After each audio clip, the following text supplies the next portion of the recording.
I saw a mural in my school hallway in the 4th grade, and it was of these 7 summits. And then my dad picked me up from school and I said, "Dad, you know what? I want to climb the 7 summits." And he just said yes. Of course, I had tons of apprehensions and tons of questions in my own mind. We've taken a super methodical, surgical approach to this. We have trained and prepared. We traveled the world climbing. We have an amazing team. You heard it from Jordan himself. This was all his idea.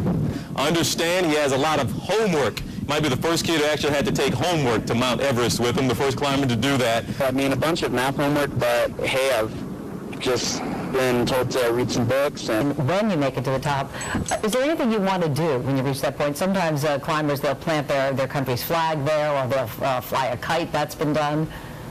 I just really want to celebrate and just pull out the sponsor flags, summit flags, and give some dedications to some people, some of my good luck charms up there. And so my friend, he was only 8 years old, he was battling a brain tumor.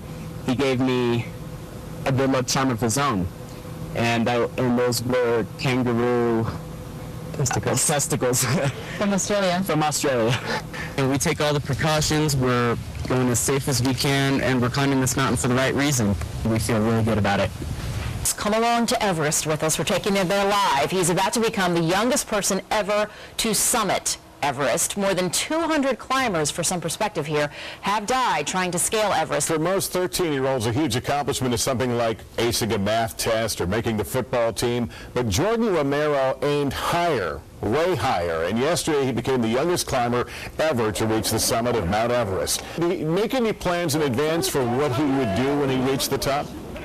You know, I know he had some souvenirs with him and little good luck charms, and I haven't heard all the stories about that yet.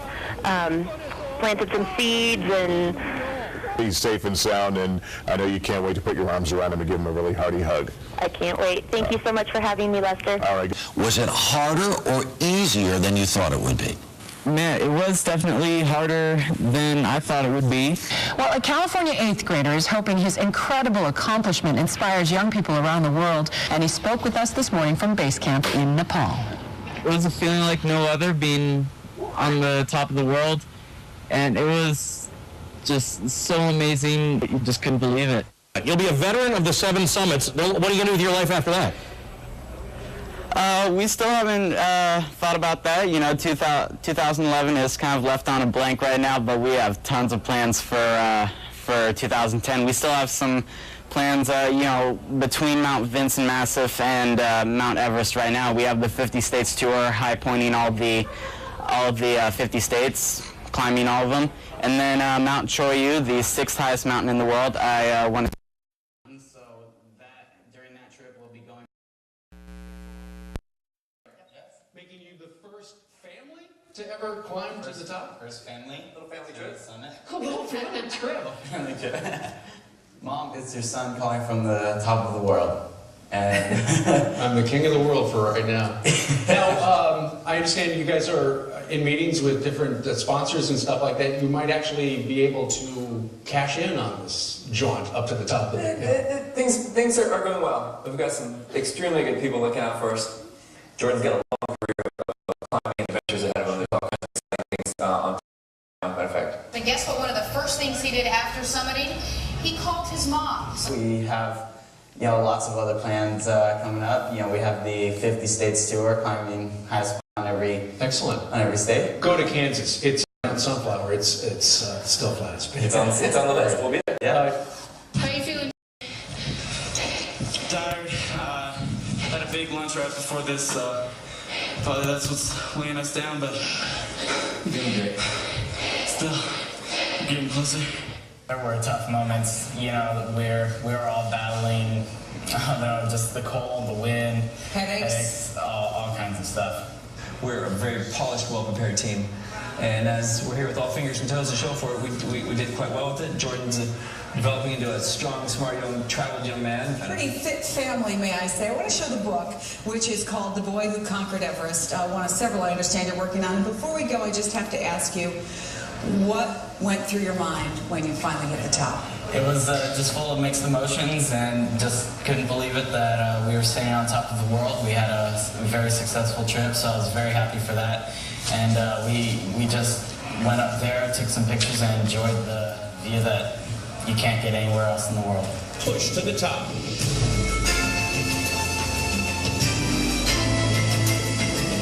After months of preparation and weeks of climbing, Jordan reached the summit. He's fascinating. I can't wait to see with everybody else. What will Jordan come up with next? And as I know we should mention, Jordan has a new book coming out in a couple of weeks about his adventure. It's called The Boy Who Conquered Everest. Pretty appropriate title. It's The Tonight Show with Jay Leno.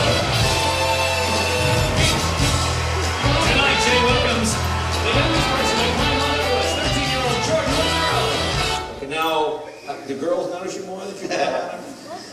Yeah.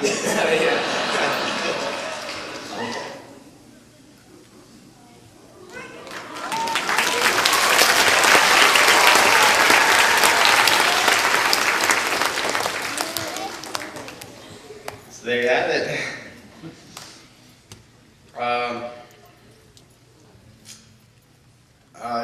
So I don't know how to start this off, but again, thank you guys for coming out here, and I really want to speak to you guys. You know, you guys have read my book. You guys have probably read How to Make Goals, but I'm here to tell you guys in person how it can be done and how you guys can achieve any goal you set your mind to. And I'm going to teach you the proper steps.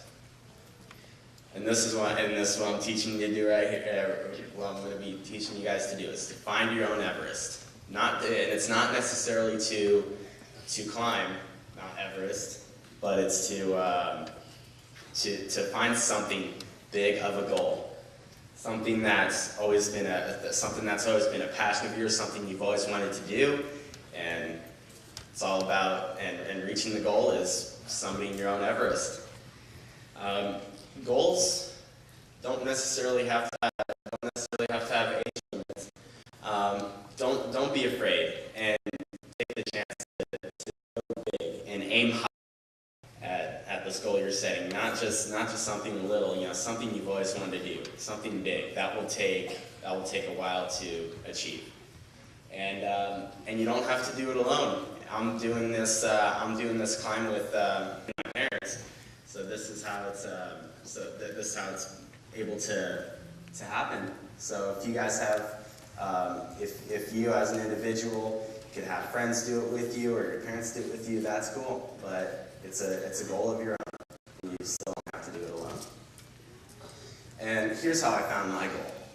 I was 9 years old, and this mural right here was about this tall, and I was in the 4th grade. At 9 years old, and I was just walking down my school hallway, and over on this side, I was like, "Wow, this is something." You know, throughout the school, they always had these really cool paintings, and right here was one. And I was 9 years old, and I wanted to know everything. I was kind of a geeky kid, and wanted to know facts about the world and stuff like this. So this is how they were labeled: Mount Everest up there, Mount Kosciuszko right there, and some other mountains. And this is the inspiration right here this is the main inspiration that made me want to do it. And honestly, I was a little bit afraid, you know, when I thought, what would it be like to climb these mountains? And my dad had told me earlier, "Hey Jordan, what do you think about next summer making a trip to Africa?" And I thought, okay, that would be pretty cool. So then I went back to this mural and I said, okay, Mount Kilimanjaro, that's the highest mountain in Africa. I think that'd be cool to do that while we're in Africa. So I did some research and learn about all the routes and what routes we should take and what time of year we should go and who were the first people to climb it and such. And then I told some people, I told my friends, and they were just, and they didn't really know much about what the 7 summits were, and they were just like, "Oh, cool, that's cool, good luck."